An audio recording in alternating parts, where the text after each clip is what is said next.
you've got that relentless sort of energy about you. And, you talked about your USP being you love to take a discipline or a sport and go, okay, how can I take this to the extreme? What insane challenge can I put myself through? Do you think that's part of it? It's that you've still got that need for fear, exhilaration, to challenge yourself. Do you think Yeah, that's come from when you were younger?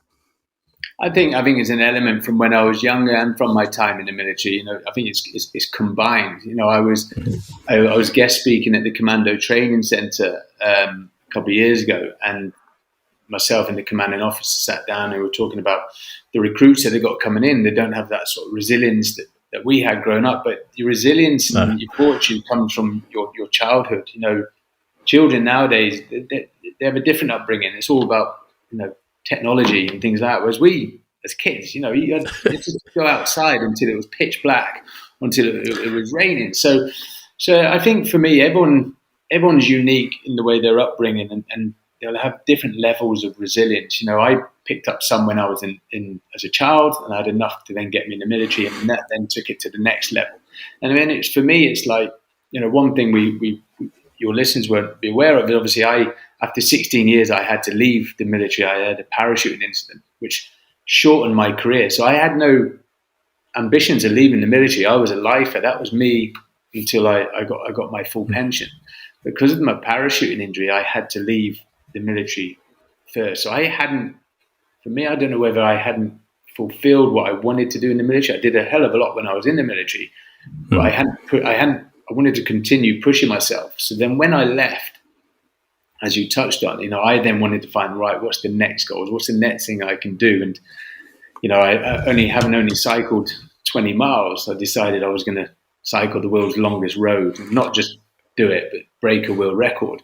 So for me, I have to set myself goals or have an objective. If you said to me, well, you're going to cycle 14,000 miles, it's fine. But if you don't give me an objective or target to aim for, I'm probably still there 18 months later. So I have to have something, and that sort of comes from that military, that everything we did, you had a mission, you had an objective. And that's what I mean, that's why I had to have you on, because I love the attitude of, I've just started cycling. Okay, what am I going to do next?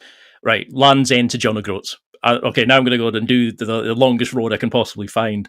And it's that attitude of like, how can I challenge myself? How can I take it to that next level? How can I be, how can I just see the new challenge and go, okay, I'm going to triple that. I'm going to do this.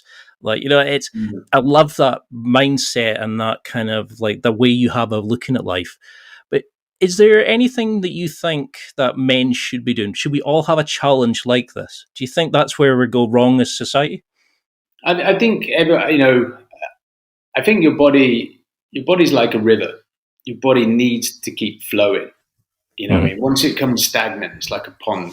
Stagnant pond, you get disease and things like that. So you need to keep going. You need to keep moving. What you need to get the balance right, which sometimes I get wrong, is the flow of the river. Sometimes for me, I'm full on, when in fact, actually, I don't need to be full on. I don't need to be setting huge goals of cycling the world's longest road. So I think for everyone, you need to have an objective. Whether that is, I'm not saying go cycle 14,000 miles, that's ludicrous, but whether you go do a 5K run, whether you go train for a CrossFit challenge or a Spartan race, you need something. Otherwise, you'll end up falling into this rut of, well, actually, I haven't got anything to train for. And I do it myself. And that's why I set these things, because if I didn't set them, I would fall in that rut and I'd be like, well, I don't need to train today.